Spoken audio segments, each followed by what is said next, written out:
Welcome back friends. तो आज हम बात करेंगे जो जेकेएसएसबी ने 2026 में जितने एग्जाम हुए हैं उनमें जो कंप्यूटर क्वेश्चंस पूछे हैं, जैसे कि junior assistant, laboratory attendant, website operator, forest inspector, इनमें जो क्वेश्चंस कंप्यूटर के पूछे गए हैं उसका लेवल क्या है, उसको कैसे आपने अप्रोच करना है, उस लेवल तक कैसे पहुंचना है, कैसे तैयारी करनी है, वो सारी बातें आज की वीडियो में हम डिस्कस करेंगे। और साथ में इन सभी एग्जाम में जो क्वेश्चंस पूछे गए हैं कंप्यूटर के वो भी यहाँ पर देखने वाले हैं। तो बहुत ही ज़्यादा इंपॉर्टेंट वीडियो है अपकमिंग एग्जाम्स के लिए। आप सबको पता है जेकेएसएसबी ने जो पैटर्न है बिल्कुल चेंज कर दिया है। अब जो रिसेंट एग्जाम हुए हैं 2026 में, जैसे junior assistant, laboratory attendant, website operator, forest inspector, इनमें जो कंप्यूटर के क्वेश्चंस हैं वो अगर हम देखें ओवरऑल जो हमने एनालाइज किया, आपको जो ब्रॉडर कंसेप्ट आपके सामने नजर आ रहे हैं, system, software and operating system, 12 question इस टॉपिक से पूछे गए हैं इन सभी एग्जाम्स में। 12 क्वेश्चंस। सीपीयू के रिलेटेड 8 क्वेश्चंस पूछे गए हैं। इंटरनेट और ईमेल के related 10 questions. Input output devices पे 8 क्वेश्चंस पूछे गए हैं। मेमोरी स्टोरेज रिलेटेड 8 क्वेश्चंस हैं। एमएस ऑफिस जिसमें Word, Excel, PowerPoint, Access चारों को मिलाकर हम देखें तो 13 क्वेश्चन जो है, जिसमें मैक्सिमम क्वेश्चन जो है वो एक्सेल से पूछे गए। और इसके अलावा जो रिमेनिंग क्वेश्चंस पूछे गए वो 4 ही क्वेश्चंस से। इसका मतलब हुआ ये जो मेन कंसेप्ट आपको अच्छे से पढ़ने हैं, डिटेल से पढ़ने हैं, वो आपका सिस्टम, सॉफ्टवेयर और ऑपरेटिंग सिस्टम आ जाता है। उसके बाद सीपीयू के बारे में डिटेल से आपने पढ़ना है। हम इसी वीडियो में आपको बताएंगे कहाँ तक पढ़ना है आपने। इंटरनेट और ईमेल के बारे में आपने अच्छे से पढ़ना है। इनपुट आउटपुट डिवाइस, हर एक डिवाइस को डिटेल से देखना है। कंप्यूटर मेमोरी और इसके रिलेटेड जितने भी कंसेप्ट्स हैं वो आपको अच्छे से कवर होने चाहिए। एमएस ऑफिस में आपने एक एक पॉइंट को, उसका जितने भी टैब्स हैं या एक्सेल में फार्मूलेज हैं, अच्छे से आपने वो तैयार करने हैं। और बाकी जो है, बाकी कंसेप्ट ऑलरेडी भी आपने पढ़े हैं कंप्यूटर के बाकी टॉपिक्स, लेकिन ये जो 6 टॉपिक है आपको बता दूं, इनको एक बार फिर से डिटेल से अच्छे से जो है तैयार करना पड़ेगा। लेवल कम होगा ये आप बिल्कुल भी नहीं आप सोचना। अब हमें इसी तरीके से चलना है जो पैटर्न जेकेएसएसबी ने फॉलो कर लिया है।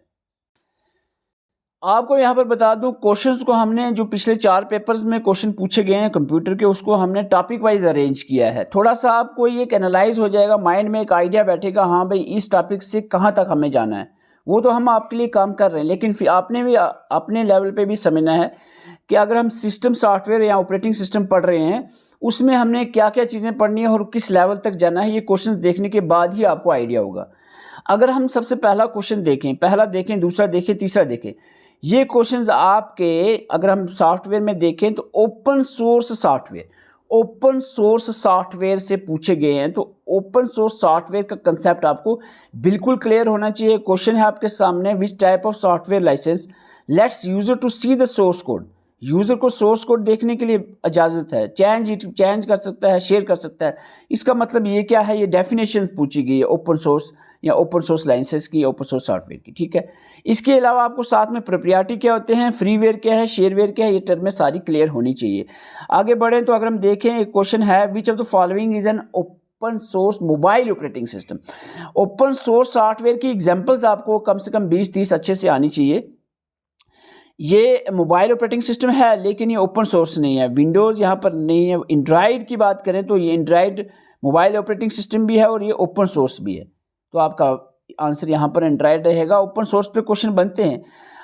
While computer is switched on, देखो जब स्विच ऑन करता है, बूटिंग के रिलेटेड अगर आपको क्वेश्चन पूछा जाए, switch on, it's operating system, ये बूटिंग नहीं है। ऑपरेटिंग सिस्टम कहाँ पर स्टे करेगा, ये बूटिंग के नहीं है। अब बूटिंग नहीं है, ये बूटिंग में आपका फिर्मवेयर या बायोस होता।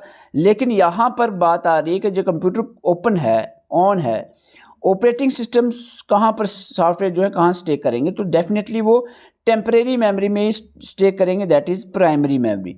तो इसके बाद अगर हम आगे बढ़ें, to execute the more than one program, software के रिलेटेड जितनी भी सॉफ्टवेयर की टाइप्स हैं वो भी आपने पढ़ना है। Multi processing, multi tasking, multi threading, जो भी इसकी टाइप्स हैं वो आपने डिटेल से पढ़ने हैं। यहाँ पर मल्टीपल टास्क की बात चल रही है, मल्टीटास्किंग है। ऑपरेटिंग सिस्टम की डेफिनेशन, जितने भी टॉपिक इसमें आप पढ़ोगे, सिस्टम, सॉफ्टवेयर या ऑपरेटिंग सिस्टम, इनकी डेफिनेशंस भी आपको अच्छे से तैयार होनी चाहिए। यहाँ ऑपरेटिंग सिस्टम की डेफिनेशन पूछी गई है और इसकी डेफिनेशन रहेगी, provide a layer user friendly interface. इसके बाद हम बात करें सॉफ्टवेयर और हार्डवेयर में, यहाँ पर डिफरेंस पूछा गया है। सॉफ्टवेयर, ये सिंपल क्वेश्चन था, आपको डिवाइस ड्राइवर क्या है, कंपाइलर क्या है, सीपीयू के बारे में डिटेल से पता होना चाहिए। यहाँ पर सिंपली आपको बताएं तो सीपीयू हार्डवेयर होता है, सीपीयू हार्डवेयर है, और ऑपरेटिंग सिस्टम जो है वो सिस्टम सॉफ्टवेयर होता है। ये यहाँ पर ऑप्शन करेक्ट है। इसके बाद हम और देखें, ये क्वेश्चन रिसेंट पूछा गया है, इसमें दो टॉपिक मिलाकर पूछा गया है, सॉफ्टवेयर और सीपीयू को मिलाकर, मेमोरी को मिलाकर पूछा गया है। कैश मेमोरी आपने अच्छे से पढ़नी, आगे हम देखेंगे मेमोरी यूनिट में। रजिस्टर भी डिटेल से पढ़ना है। इंटरप्रेटर, कंपाइलर, लैंग्वेज ट्रांसलेटर हैं। लैंग्वेज ट्रांसलेटर पे आपको बता दें, बार बार क्वेश्चन पूछा जा रहा है, इसको अच्छे से पढ़ना है। लैंग्वेज ट्रांसलेटर आपको पहले मैंने बताया था कि कंपाइलर वंस करता है, एक बार में ही ट्रांसलेट करता है।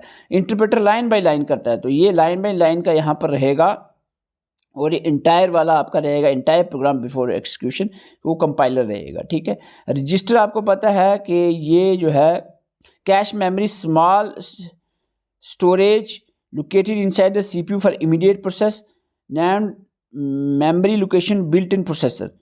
तो यहाँ पर आपका रहेगा, ये ऐसे जुड़ेगा। ठीक है। तो आगे हम चलें, यहाँ पर एक लेंथी सा क्वेश्चन थोड़ा बनाया है, और ये पूछा गया है आपको सिंपली कि ओपन सोर्स सॉफ्टवेयर ही से टॉपिक आया है, और लिनक्स है इसका आंसर। लिनक्स आपने अच्छे से पढ़ना है, लिनक्स, यूनिक्स, जो भी इसके इंपॉर्टेंट सॉफ्टवेयर हैं ओपन सोर्स के, तो वो आपने अच्छे से पढ़ने हैं। इसके बाद डेफिनेशन फिर से पूछी गई है ऑपरेटिंग सिस्टम की, और ऑपरेटिंग सिस्टम की डेफिनेशन यहाँ पर आपको ये रहेगी ऑप्शन नंबर सी में। ठीक है। और आगे बढ़ें, आप देखो फिर्मवेयर, ये आप क्लियर करोगे, यहाँ पर मिक्सचर है क्वेश्चन का कुछ। Firmware, utility software, device driver, compiler. देखो ये जो आप सॉफ्टवेयर पढ़ते हो, डिवाइस ड्राइवर आपको पढ़ना होता है, यूटिलिटी सॉफ्टवेयर डिटेल से पढ़ने हैं, कंपाइलर, इंटरप्रेटर, असेंबलर, ये लैंग्वेज ट्रांसलेटर्स हैं। तो लैंग्वेज ट्रांसलेटर्स आपके क्लियर होने चाहिए। साथ में फिर्मवेयर जैसे बायोस वगैरह हो गया, वो भी आपका कंसेप्ट बिल्कुल क्लियर होना चाहिए। यहाँ पर फिर से क्वेश्चन है, यहाँ पर इनिशिएटिंग हार्डवेयर, तो ये जो इनिशियलाइजिंग यानी बूटिंग का जो प्रोसेस, जब कंप्यूटर ऑन करते हैं, जो लोडिंग होती है, जो सिस्टम कैसे कहाँ लोड होगा सिस्टम, तो वो लोडिंग का प्रोसेस सिंपली बायोस करता है। फिर्मवेयर की एक बेस्ट एग्जांपल है बायोस। तो बायोस के बारे में डिटेल से आपने पढ़ना है। यहाँ पर जो है ये आपका एक क्वेश्चन अगेन है डिवाइस ड्राइवर पे। तो आपको मैं थोड़ा सा बता दूं, ये जब आप पढ़ने जाओ सॉफ्टवेयर को डिटेल से, ये एप्लीकेशन सॉफ्टवेयर में आगे ही पढ़ेंगे इसके बारे में। इससे इस पे अलग 13 क्वेश्चन पूछे गए हैं, और इस पे लगभग मेरे ख्याल से कितने क्वेश्चन थे, इस पे क्वेश्चन पूछे गए हैं 12। तो अब इस पूरे सिस्टम, इस सॉफ्टवेयर पे जो ये वाला पोर्शन है सॉफ्टवेयर का, यहाँ पर 12 क्वेश्चन, ये वाला जो पोर्शन है खास करके ये, यहाँ पर आपको पूछे गए 13 क्वेश्चन। ठीक है। ये जो 12 क्वेश्चन वाला पार्ट है, इसमें आपको सिस्टम सॉफ्टवेयर में ऑपरेटिंग सिस्टम बिल्कुल एग्जैक्टली तैयार होना चाहिए, डिवाइस ड्राइवर के बारे में complete knowledge, language translate, compiler, interpreter, assembler का क्लियरली तैयार होना चाहिए, यूटिलिटी जितने भी सॉफ्टवेयर हैं वो क्लियर होने चाहिए। ठीक है। इनके अलावा जो हम देखें अब इस सिस्टम सॉफ्टवेयर या सॉफ्टवेयर में, इसमें ओपन सोर्स सॉफ्टवेयर जो है OSS भी आपका बिल्कुल अच्छे से तैयार हो जाना चाहिए। और जो बाकी है हम आगे डिस्कस करेंगे इसके बारे में। और यहाँ पर अगर हम बढ़ें सीपीयू के रिलेटेड जो क्वेश्चंस पूछे गए हैं वो क्या हैं, और इसको कैसे अप्रोच करना है वो भी हम आपको बताएंगे। Which statement is correct regarding CPU operations और इंस्ट्रक्शन एक्सिक्यूशन के रिलेटेड। देखो यहाँ पर एक्चुअली अगर हम ध्यान से देखें तो रजिस्टर की टाइप्स भी यहाँ मेंशन है, प्रोग्राम काउंटर लिखा है, इंस्ट्रक्शन रजिस्टर लिखा है। तो यहाँ पर एक्चुअली जो है वो आंसर रहेगा इसका instruction register. Current instruction being coded और एक्सिक्यूटेड, ये आपका इंस्ट्रक्शन रजिस्टर होता है। यहाँ पर भी करंट इंस्ट्रक्शन लिखा है, लेकिन program counter next instruction to be executed होता है, नेक्स्ट इंस्ट्रक्शन। तो ये चीज़ें सारी हमने पहले थोड़ी पढ़ाई भी हैं, और हम डिटेल से इसको न्यू सीरीज स्टार्ट करने वाले हैं। तो जो भी हमारे साथ मिलकर तैयारी करना ये कंपलसरी नहीं है। बहुत से एस्पिरेंट बड़े ही गुस्से में रहते हैं कि नहीं जी आप लोग क्या कर रहे हैं। तो हम ये इस पे मैंने बहुत, ये काम आपने करना था, हमने बहुत इस पर मेहनत करके इस चीज़ को एनालाइज करने की कोशिश की, और इस पर हम काम भी स्टार्ट करने वाले हैं। अगर आप चाहते हो हमारे साथ मिलकर तैयारी करना, तो हमारी एप्लीकेशन का लिंक आपको डिस्क्रिप्शन और कॉमेंट बॉक्स में मिलेगा। कंपलसरी नहीं है कि आप हमारे साथ ही पढ़ो, अपने लेवल पर पढ़ो। ये चीज़ें इसीलिए मैं आपको यूट्यूब पर फ्रीली बता रहा हूँ कि आपको इस तरह से चीज़ें टॉपिक वाइज पूछी गई हैं और कौन कौन से टॉपिक आपको किस लेवल तक चलना है, CPU कैसे पढ़ना है, कहाँ तक पढ़ना है, वो भी आपको मैं इसी के बारे में बताऊँगा अभी थोड़ी देर में। तो यहाँ पर अगर हम देखें, which of the following is a fundamental operation perform by the computer to carry out arithmetic operations in ALU। तो यहाँ पर आप जब CPU उसकी टाइप्स पढ़ो, उसके फंक्शनिंग भी पढ़नी है कंप्लीट, कि उसका फंक्शन क्या है वो आपने अच्छे से पढ़ना है। और यहाँ पर आपको बता दूं ALU के अंदर जो काम चलता है वो logic unit operations, logic units आप यहाँ पर भी कवर करने, जो भी यूनिवर्सल लॉजिक यूनिट्स यूनिवर्सल हैं या यूनिवर्सल नहीं भी हैं, वो सारे लॉजिक यूनिट्स आपने क्लियरली कवर करने हैं। और जो प्रोसेसिंग ALU की है कंप्लीट आपको तैयार होनी चाहिए। तो इसके बाद जो हम बात करें यहाँ पर regarding the relationship instruction execution memory hierarchy addition, mix question है आपका, यहाँ पर CPU और मेमोरी को मिक्स करके क्वेश्चन बनाया गया है।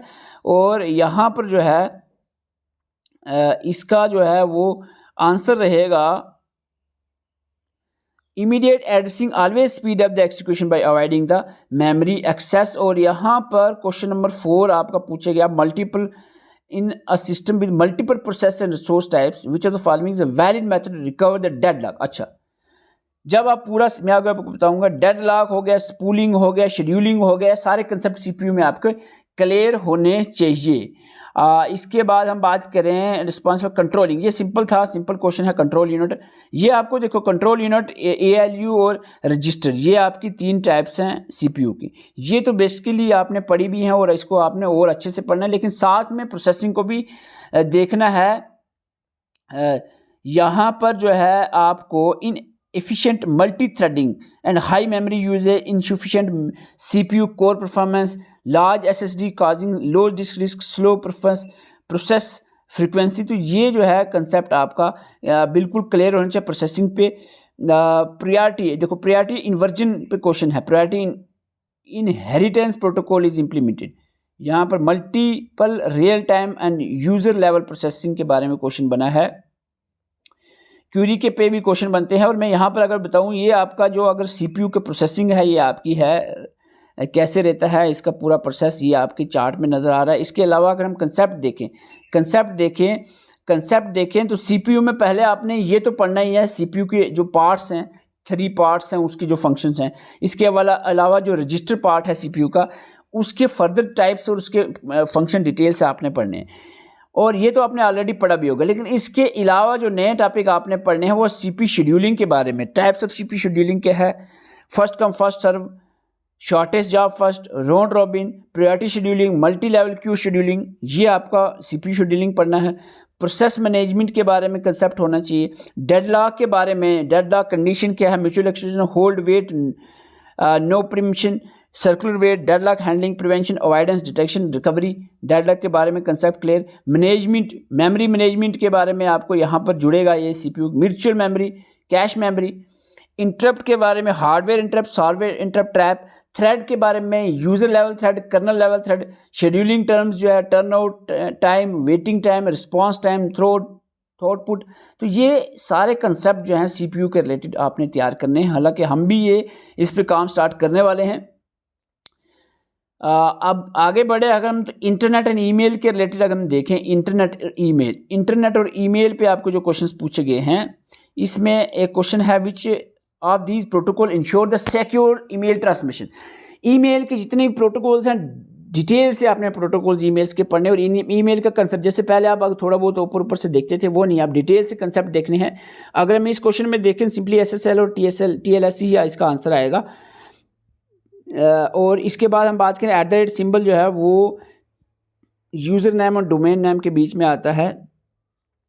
इंटरनेट सर्विस प्रोवाइडर, ये सिंपल आ गया था। यहाँ पर देखें, अगर हम TCP और IP के बारे में यहाँ पर क्वेश्चन पूछा गया है, TCP और IP के बारे में, यहाँ पर इसका आंसर रहेगा TCP जो है वो गारंटी करता है delivery and correct order of packets but not the timing. तो इसके अलावा पूरे प्रोटोकॉल, जितने भी इंटरनेट के प्रोटोकॉल्स हैं इंपॉर्टेंट, उनको डिटेल से आपने पढ़ना है। ईमेल की फंक्शनलिटी पे क्वेश्चन पूछा गया है, तो आंसर यहाँ पर C रहेगा। यहाँ पर C आपका आंसर रहेगा। मैं यहाँ पर आंसर डिस्कस करने नहीं आया हूँ, मैं आपको ये समझाने की कोशिश कर रहा हूँ कि किस लेवल तक कंसेप्ट्स गए हैं, कहाँ तक आपने इसको, किस लेयर तक आपने यहाँ पर कंप्यूटर को आगे जाना है। यहाँ पर इंटरनेट रूटिंग एंड प्रोटोकॉल पे एक क्वेश्चन है। यहाँ पर ये क्वेश्चन की बात करें तो इसका जो है वो आंसर रहेगा सी। इसका आंसर रहेगा सी। इसका आंसर रहेगा आईपी वर्जन जो है 6, आईपी वर्जन पे भी डिटेल से आपने काम करना है। क्लाउड कंप्यूटिंग पे भी आपने अच्छे से होल्ड होनी चाहिए आपकी। क्लाउड कंप्यूटिंग पे क्वेश्चन बन सकते हैं। इसके बाद हम बात करें प्रोटोकॉल, तो डेफिनेटली आपने ध्यान से पढ़ने हैं, अच्छे से पढ़ने हैं। यहाँ पर ये जो है HTTPS जो है आंसर रहेगा DNS find the IP and HTTPS load the page. तो ये आपका आंसर था, लेकिन इसमें जो है वो आपने जो भी इंटरनेट के प्रोटोकॉल्स हैं उनको अच्छे से पढ़ना है। खाली प्रोटोकॉल नहीं, इसके अलावा जो इंटरनेट के रिलेटेड नेटवर्किंग है, नेटवर्किंग पे भी क्वेश्चन बनते हैं। आपके टोपोलॉजी क्वेश्चन बनता है, नेटवर्क डिवाइसेस पे अपने अच्छे से पढ़नी है। आप जो है प्रोटोकॉल पे क्वेश्चन आ रहे हैं, हो सकता है कल आपकी टोपोलॉजी पे क्वेश्चन आ जाए, स्टार टोपोलॉजी, हब टोपोलॉजी, ये क्या होती हैं, बसेस पे क्वेश्चन आ सकते हैं। नेटवर्क डिवाइसेस, रूटर, ब्रिज, लैन, वैन, पैन वगैरह नेटवर्क के जितने भी कंसेप्ट हैं बिल्कुल क्लियर होने चाहिए आपको। यहाँ जीमेल का एक कंसेप्ट है, तो यहाँ पर नो, आंसर डी रहेगा। नो जीमेल जो है can not be send because ये ईमेल सेंड नहीं हो पाएगी, क्योंकि अगर इंटरनेट जो है network is not connected to ISP। तो इसका यहाँ पर ईमेल पे ज़्यादा आपको डिटेल से यहाँ पर अप्रोच लेनी पड़ेगी। VBA स्क्रिप्ट के पर ये क्वेश्चन पूछा गया था। इनपुट आउटपुट डिवाइसेस की बात करें तो इनपुट आउटपुट डिवाइसेस में आपने हर एक डिवाइस को डिटेल से देखना है। यहाँ पर रिहान ल्यूसेंट की बुक अगर पढ़ने बैठ गए तो 2 नंबर नहीं आने वाले 20 में से, आपको पहले बता दूं।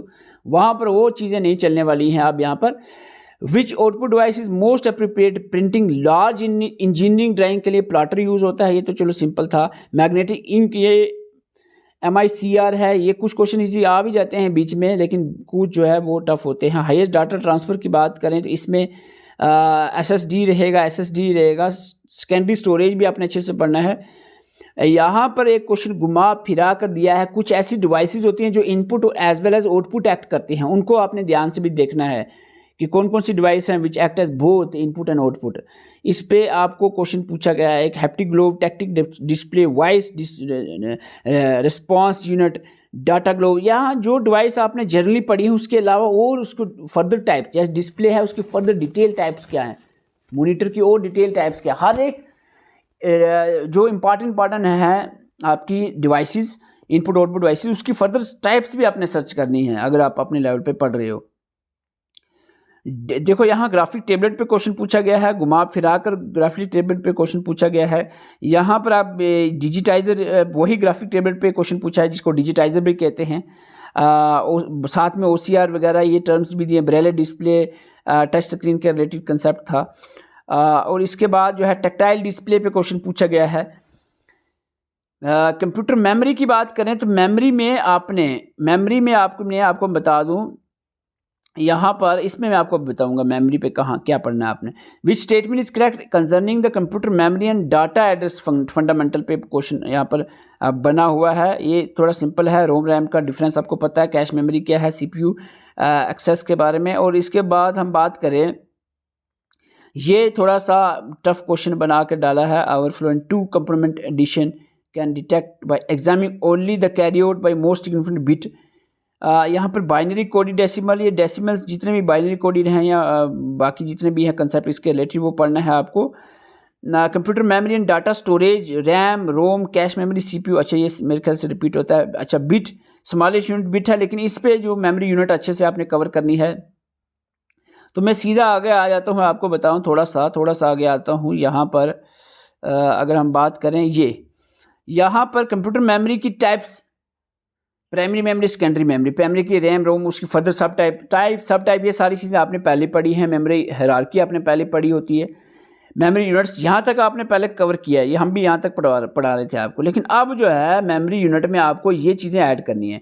मेमोरी मैनेजमेंट का concept, paging, segmentation, fragmentation, swapping, virtual memory details, virtual memory और कैश मेमोरी डिटेल से, कैश मेमोरी वर्चुअल डिटेल से पढ़ना है। कैश मेमोरी में L1 उसकी टाइप्स, कैश हिट मिस क्या होता है, कैश मैपिंग क्या है और फर्दर इसकी प्रोसेसिंग क्या है। एड्रेसिंग कंसेप्ट जितने भी है, local address, physical address, address bus, buses जितने हैं वो पढ़नी है। मेमोरी एलोकेशन के बारे में कंसेप्ट क्लियर होना चाहिए।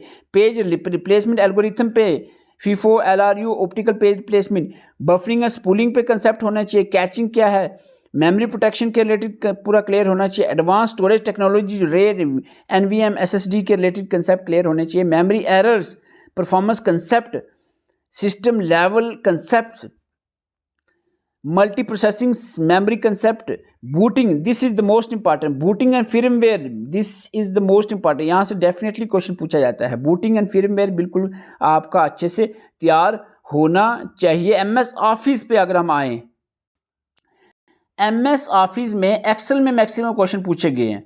यहाँ पर फार्मूला इज इक्वल टू से शुरू होता है, ये सिंपल है। ये एमएस पावर पॉइंट पे स्लाइड शो जो है, slide show from the beginning, F5 जो है from the beginning shortcut, from current, ये सारी शॉर्टकट कीज आप सिंपली समझ सकते हो। अच्छा, एक्सेल पे जो फार्मूले हैं, कोंट, इफ, कोंट, कोंटा, ये सारे जितने भी है फार्मूले, 20-25 इंपॉर्टेंट फंक्शंस हैं, वो आपने अच्छे से तैयार करने हैं और प्रैक्टिकल फॉर्म में। उससे क्वेश्चन कैसे बनते हैं वो भी आपको हम करवाएंगे, लेकिन अपने लेवल पे अगर आप कर रहे हो तो इसको आपने डिटेल से करना है वो। अच्छा जी, एक और चीज़ बताऊं, वर्ड पे जैसे ट्रैक चेंजर क्या होता है, पेज ब्रेक क्या है, ये सारी जो टर्म्स होती हैं, हेडर फुटर, ये थोड़ी सी डेफिनेशन नहीं पढ़नी कि हेडर फुटर क्या है, पेज ब्रेक क्या है, ट्रैक चेंजर क्या है, इसको थोड़ा आगे जाना है, इसकी वर्किंग क्या है, कैसे ये काम करेगा। तो ये सारी चीज़ें आपने एमएस वर्ड में पढ़नी है। जैसे ये आप सेक्शन ब्रेक क्या है, पेज ब्रेक क्या है, हेडर फुटर क्या है, हेडर फुटर के बारे में डिटेल से कंसेप्ट होना चाहिए। और यहाँ पर हम देखें, ये फार्मूला है एक्सेल का, एक्सेल फार्मूला आपको पहले बता चुका हूँ मैं, अच्छे से करना ही है आपको। यहाँ पर देखो, पावर पॉइंट में अगर हम देखें, बुलेट्स का यूज़ करते हैं, स्मार्ट आर्ट का यूज़ करते हैं, उसमें आपको क्वेश्चन बना है एक। और एमएस एक्सेल में जो यहाँ पर देखें, track changer, header footer, auto correct, mail merge, ये टर्म्स क्या हैं, ये सारी टर्म्स के बारे में फुल इंफॉर्मेशन आपको होनी चाहिए। ये डाटाबेस मैनेजमेंट पे एक क्वेश्चन पूछा गया था। इसके बाद हम बात करें, ये क्वेश्चन जो है ये भी इसके ही जो है रिलेटेड है अपना, show does how different page numbering पे है। पेज नंबरिंग डिफरेंट कैसे की जाएगी, तो add show section break add करना पड़ेगा, फिर जो है सेपरेटली पेज नंबर डालने पड़ेंगे। इसके अलावा मास्टर टेम्पलेट पे जो है क्वेश्चन, आपके 3 क्वेश्चन पूछे गए हैं। मास्टर टेम्पलेट क्या होते हैं, ये देखो स्लाइड मास्टर पे पूछा गया है, मास्टर टेम्पलेट, स्लाइड मास्टर।